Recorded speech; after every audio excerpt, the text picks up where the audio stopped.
Hello everyone. आज की इस वीडियो में हम लोग क्लास 10 का सर्कल चैप्टर स्टार्ट कर रहे हैं। इस वीडियो में हम लोग all concept and all formula of circle देखेंगे। क्लास 10 का सर्कल चैप्टर, ठीक है बच्चों। चलिए स्टार्ट करते हैं। कुछ बेसिक डिफिनेशन से सर्कल क्या होता है, सर्कल किसको बोलते हैं। सर्कल समझिए कि द पॉइंट ऑफ सेट, एक पॉइंट ऑफ सेट होता है ये, ठीक है। कोई फिक्स्ड पॉइंट से और फिक्स्ड डिस्टेंस, सारा पॉइंट का डिस्टेंस फिक्स डिस्टेंस में होना चाहिए फिक्स्ड पॉइंट से। मान लीजिए ये पॉइंट ओ है, ये पॉइंट कितना है आर डिस्टेंस में, ये भी है, ये भी आर डिस्टेंस में है। ये भी पॉइंट कितना आर डिस्टेंस में है, आर ही डिस्टेंस में है ना। ये पॉइंट कितना है आर डिस्टेंस में है ओ से। ये ये पॉइंट कितना है आर डिस्टेंस पर है। ये भी पॉइंट कितना है आर डिस्टेंस पर है। ये भी पॉइंट कितना है आर डिस्टेंस पर है। तो सारा पॉइंट्स को मिला दीजिएगा तो एक ज्योमेट्रिकल फिगर बनेगा। इसी ज्योमेट्रिकल फिगर को सर्कल बोलते हैं, ठीक है बच्चों। आप समझिए कि सेंटर क्या है, ठीक है ना। सेंटर क्या है, सेंटर क्या है, फिक्स्ड पॉइंट को ही सेंटर बोलते हैं। जिस फिक्स पॉइंट से हम लोग डिस्टेंस ले रहे थे सारा पॉइंट्स को, और सारा डिस्टेंस सेम था, वही फिक्स्ड पॉइंट, मतलब सारा डिस्टेंस, सारा पॉइंट का डिस्टेंस सेम होना चाहिए। वो फिक्स्ड पॉइंट ही क्या कहलाता है, सेंटर कहलाता है, ठीक है। यहाँ पे ओ से डिनोट कर रहा है सेंटर को, ठीक है। रेडियस किसको बोलेगा, सेंटर।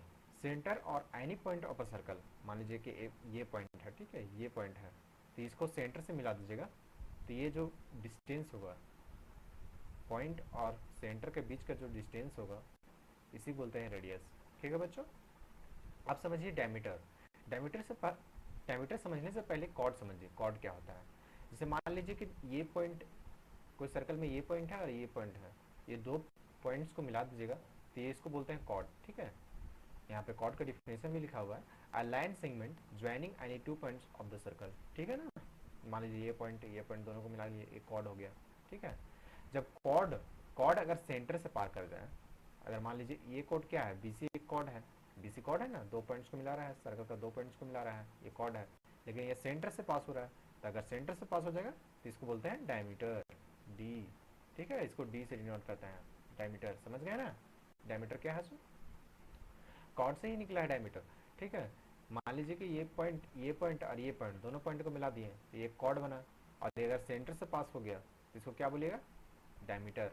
मान लीजिए कि ये पॉइंट यहाँ पे है, एक पॉइंट यहाँ पे है, ठीक है ना, ये पॉइंट यहाँ है, और ये जो है लाइन ज्वाइनिंग टू पॉइंट्स, ये सेंटर से पास हो रहा है, ठीक है, सेंटर से पास हो रहा है, तो इसको क्या बोलिएगा, डायमीटर बोलिएगा, ठीक है। इसको सी डी बोल देते हैं, सी डी, ठीक है। ये भी डायमीटर होगा, समझ गए ना, सेंटर से पास होना चाहिए। अच्छा ये आप लोग बताइए, हम लोग का बताइए हमको कि सभी कॉर्ड डायमीटर हो सकते हैं, नहीं, ऑल कॉर्ड्स डायमीटर नहीं हो सकते हैं, लेकिन डायमीटर, ऑल डायमीटर कॉर्ड हो सकते हैं, ठीक है ना। समझ गए बच्चों, कॉर्ड और डायमीटर में, समझ गए, सारे डायमीटर कॉर्ड हो सकते हैं, ठीक है। लेकिन all chord, all chord C से क्या डिनोट करें, ऑल कॉर्ड, ऑल कॉर्ड क्या हो सकते हैं, डायमीटर हो सकते हैं, नहीं हो सकते हैं। वही कॉर्ड डायमीटर हो सकते हैं जो सेंटर से पास करेगा, सेंटर से पास करेगा, ठीक है ना। सेंटर से जो पास करेगा वही डायमीटर होगा, समझ गया। चलिए अब देखते हैं आर्क। आर्क क्या होता है, सरकमफेरेंस समझते हैं। सरकमफेरेंस ये बाउंड्री, ठीक है, ये बाउंड्री, ये जिसको बाउंड्री, बाउंड्री को ही सरकमफेरेंस बोलते हैं। मान लीजिएगा आपको यहाँ से यहाँ का डिस्टेंस निकालना है, ठीक है, यहीं तक का सरकमफेरेंस निकालना है, यहीं तक का निकालना है, ठीक है, यहीं तक का लेंथ निकालना है, तो इसको क्या बोलिएगा, आर्क बोलिएगा, ठीक है ना। आर्क उसी बोलते हैं, a part of circumference, circumference का एक पार्ट। मान लीजिए इतना दूर का इतना दूर ही निकालना है आपको, इतना लेंथ ही निकालना है, इसका क्या बोलिएगा, आर्क बोलिएगा। और ये कितना डिग्री में, 30 डिग्री में मान के चलिए बना रहा है ये आर्क, इतना बना रहा है, समझे। आगे बताएंगे और आगे कन्फ्यूजन दूर हो जाएगा, समझिए आगे। सेक्टर, सेक्टर समझिए क्या होता है, the region bonded by two radii and arc between them. मान लीजिए कि कोई एक पॉइंट यहाँ पे है, दो रेडियस मान लीजिए, ये आर रेडियस हो गया, ये टू रेडियाई, ठीक है, ये दोनों रेडियाई और ये आर्क, ठीक है ना, ये आर्क, जो एरिया बॉन्ड हो रहा है, ये एरिया जो बॉन्डेड बन रहा है, इसी को क्या बोलते हैं, इसी को क्या बोलते हैं, सेक्टर बोलते हैं। सेक्टर का डिफिनेशन यही बोल रहा है, आर्क, ठीक है। आर्क और रेडियाई, रेडियाई मतलब, रेडियाई क्या है, रेडियस का प्लूरल है, तो रेडियाई, दो रेडियाई और ये आर्क, आर्क का बीच जो बन रहा है एरिया उसी को बोलते हैं सेक्टर। समझ गए सेक्टर? ये क्या है, ये छोटा सेक्टर है तो इसको क्या बोलेगा, माइनर सेक्टर बोलिएगा। और ये ऊपर वाला क्या होगा, मेजर सेक्टर हो जाएगा। ऊपर वाला क्या हो जाएगा, ये मेजर सेक्टर हो जाएगा, पूरा मेजर सेक्टर हो जाएगा। समझे क्या हुआ से? आप समझिए सेगमेंट क्या है। देखिए सेगमेंट का डिफिनेशन यहाँ सिंपली लिखा हुआ है, the region bounded by a chord, chord and its corresponding arc. मान लीजिए कि ये कॉर्ड है, ठीक है, ये कॉर्ड है, ठीक है ना। कॉर्ड किसको बोलते हैं, दो पॉइंट को, सर्कल का दो पॉइंट को मिला रहा है, इसी को बोलते हैं कॉर्ड। टू पॉइंट्स को मिलाने वाले लाइन ज्वाइनिंग को पॉइंट्स को क्या बोलते हैं, कॉर्ड बोलते हैं। और ये क्या होगा, और ये आर्क हो गया, ठीक है। क्या बोल रहा है, कॉर्ड और आर्क कि जो एरिया बाउंड हो रहा है इसी को बोलते हैं क्या, सेगमेंट बोलते हैं, ठीक है ना। ये क्या हो गया, सेगमेंट हो गया। ये छोटा वाला है तो इसको माइनर सेगमेंट बोलिएगा, और ये ऊपर वाला जितना एरिया है उसको मेजर सेगमेंट बोलिएगा। समझ गए ना, समझ गए। चलिए आगे देखते हैं। कुछ इंपॉर्टेंट फार्मूला है, इंपॉर्टेंट फार्मूला बताते हैं क्या है। सरकमफेरेंस, सर्कल का सरकमफेरेंस होता है 2πr, ठीक है ना बच्चों, 2πr होता है सरकमफेरेंस, ठीक है। तो अभी क्या बोला था, डायमीटर इज इक्वल टू क्या होता है, 2r होता है, 2r ही होता है ना, डायमीटर इज इक्वल टू, समझे। डायमीटर इज इक्वल टू, यहाँ देखिए diameter is equal to 2r। ये जो यहाँ फिक्स्ड पॉइंट है, यहाँ से यहाँ के बीच का डिस्टेंस r हो गया, यहाँ से यहाँ के बीच का डिस्टेंस r हो गया। तो डायमीटर इज इक्वल टू क्या आया, d is equal to 2r आया। समझे, यहीं से 2r आया। समझिए आगे देखिए, जैसे 2πr होता है, ठीक है, सर्कमफेरेंस 2πr होगा, ठीक।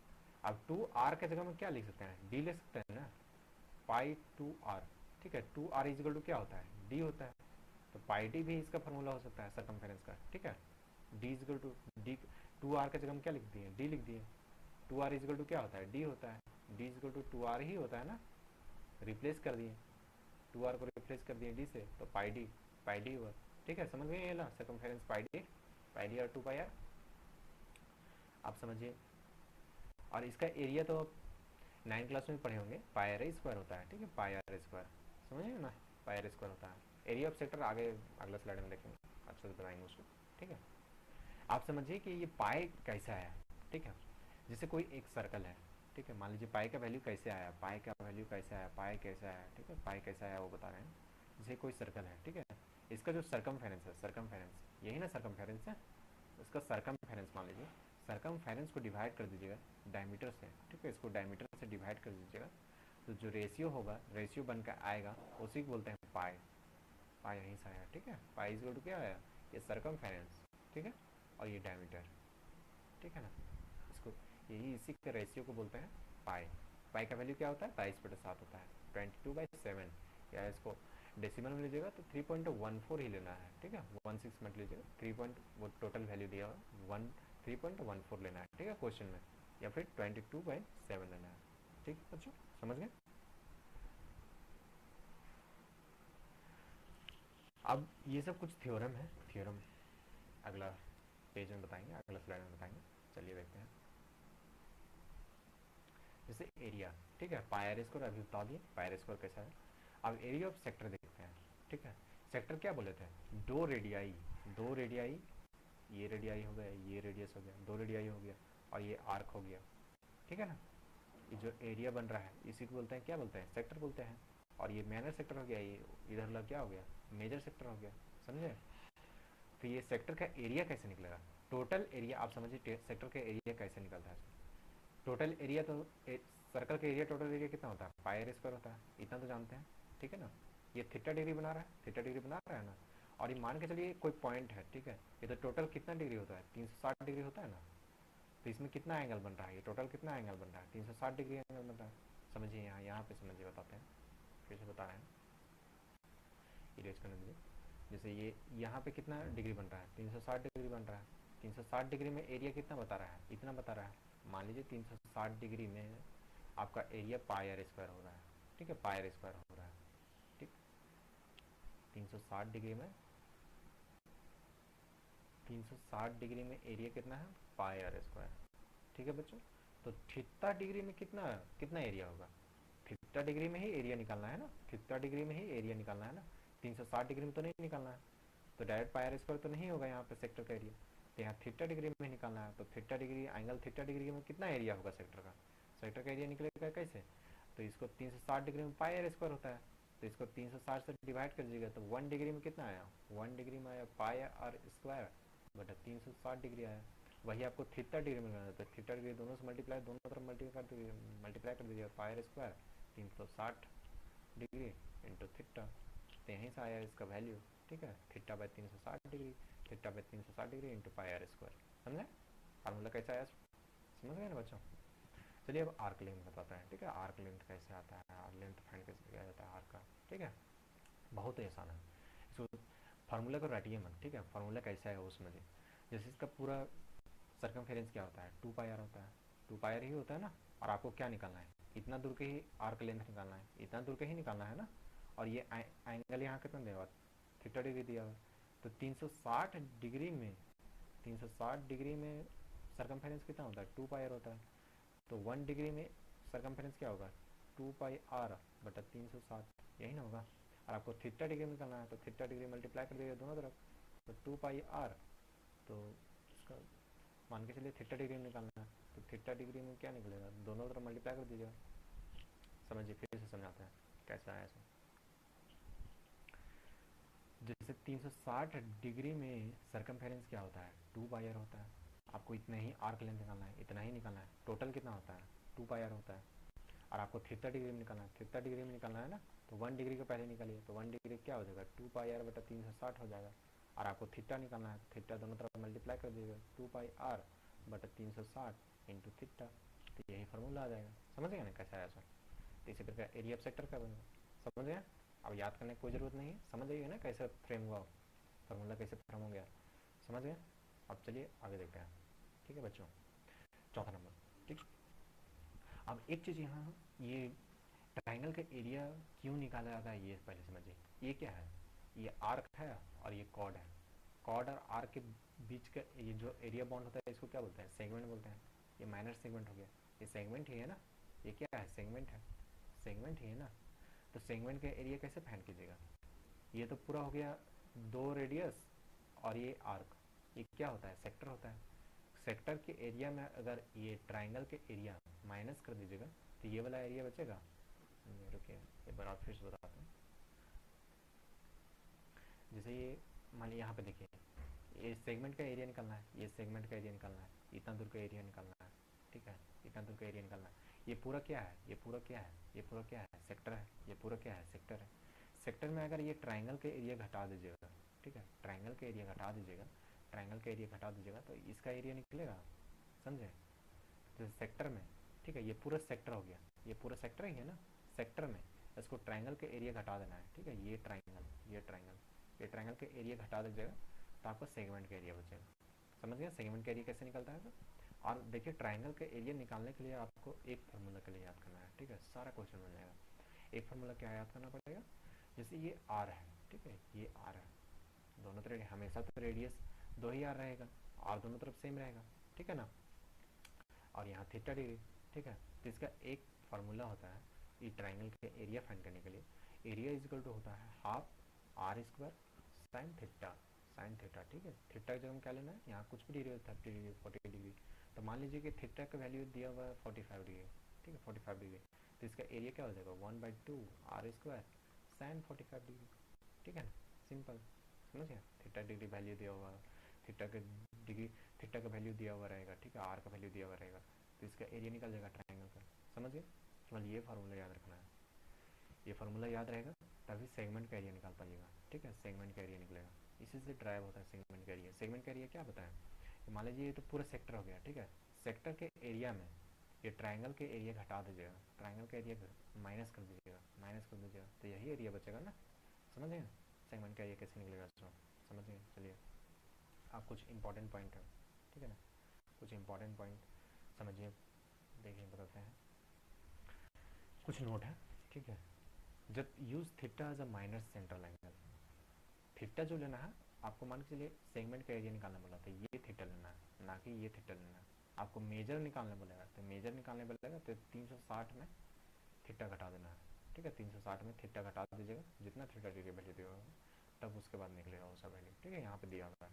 माइनर सेगमेंट के लिए थीटा लेना है, ठीक है। मेजर सेगमेंट के क्या लेना है, 360 डिग्री माइनस थीटा। समझ गए क्यों लेना है, समझ गए ना। Always use radius in all formula, कोई भी फार्मूला लीजिएगा तो वहाँ हमेशा रेडियस लेना है, क्या हमेशा रेडियस रहा है। ट्राइंगल में क्या आ रहा है, दोनों दोनों साइड क्या आ रहा है, रेडियस आ रहा है, रेडियस ही आ रहा है, ठीक है। ये नहीं कि ए बी लेना है, दोनों तो इक्वल है ना भाई, एक सर्कल में एक ही रेडियस होता है ना, सबका सेम रेडियस का वैल्यू सेम होता है। समझ गए ना, समझ गए। चलिए आगे बताते हैं और कुछ इंपॉर्टेंट अब थ्योरम देखिए, इंपॉर्टेंट थ्योरम एंड एप्लीकेशन देखिए। फर्स्ट थ्योरम बोलता है कि मान लीजिए कि ये इक्वल लेंथ का दो कॉर्ड है, ठीक है, ये सी डी और ए बी, ये दोनों इक्वल लेंथ का है, ठीक है, इक्वल कॉर्ड्स है ऑफ अ सर्कल, सर्कल का इक्वल कॉर्ड्स है दोनों। तो जो ये सेंटर से ये दोनों का डिस्टेंस जो होगा, यहाँ मान लीजिए ये डिस्टेंस हो गया एक्स, ठीक है, और ये डिस्टेंस हो गया वाई, ठीक है, ये डिस्टेंस हो गया वाई, तो ये दोनों इक्वल होगा, समझे। X x is equal to y होगा, क्यों होगा, ये थ्योरम है, ठीक है ना। मान लीजिए दोनों कॉर्ड का लेंथ इक्वल है, ठीक है, दोनों कॉर्ड इक्वल है, तो ये सेंटर से सेम डिस्टेंस पर होगा, सेम डिस्टेंस, ये भी एक्स डिस्टेंस तो ये भी एक्स डिस्टेंस होगा, दोनों सेम होगा, दोनों सेम। समझिए। चलिए अब अगला थ्योरम देखते हैं। अगला थ्योरम बोलता है कि the perpendicular from the centre to the chord bisect the chord. मान लीजिए ये कॉर्ड दिया हुआ है, ठीक है, ए भी क्या है, 2 पॉइंट्स को मिला रहा है, ये कॉर्ड है, ठीक है ना, और ये सेंटर है, ये सेंटर है। अगर मान लीजिए सेंटर से इसमें परपेंडिकुलर ड्रॉ करते हैं, ठीक है, ये परपेंडिकुलर ड्रॉ करते हैं, कॉर्ड पर परपेंडिकुलर ड्रॉ करते हैं सेंटर से, तो इसको बाइसेक्ट कर देता है, इसको बाइसेक्ट कर देता है, ठीक है। इसमें क्या होगा, A M is equal to M B हो जाएगा। समझ गया क्या होगा सर, फिर से समझिए। जैसे मान लीजिए कि ये कॉर्ड है, ठीक है, ए बी कॉर्ड है, ठीक, ये सेंटर से परपेंडिकुलर इसमें ड्रॉ कर रहा है, कॉर्ड में परपेंडिकुलर ड्रॉ कर रहा है, इक्वल पार्ट्स में इसको डिवाइड कर देता है, ठीक है ना, इक्वल पार्ट्स में डिवाइड कर देता है, M is equal to B M हो जाएगा। समझ गए, समझ गए। चलिए थर्ड थ्योरम पढ़ते हैं, ठीक है।